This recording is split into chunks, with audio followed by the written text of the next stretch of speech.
Ribuan warga di Australia turun ke jalan di Sydney Harbour Bridge kemarin pada hari Minggu buat dukung Palestina dan minta gencatan senjata di Gaza. Aksi bertajuk March for Humanity ini digelar oleh Palestine Action Group Sydney dan menjadi salah satu demo terbesar belakangan ini.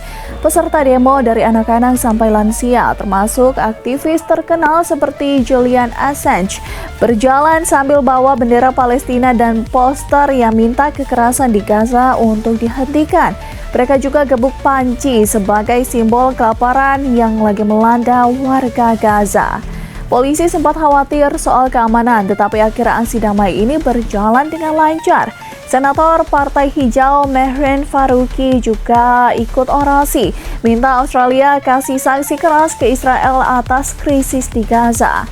Peserta demo bilang aksi ini adalah bentuk solidaritas dan kemanusiaan. Mereka ajak semua orang yang anti kekerasan untuk dukung Gaza dan stop pemblokiran bantuan kemanusiaan di sana.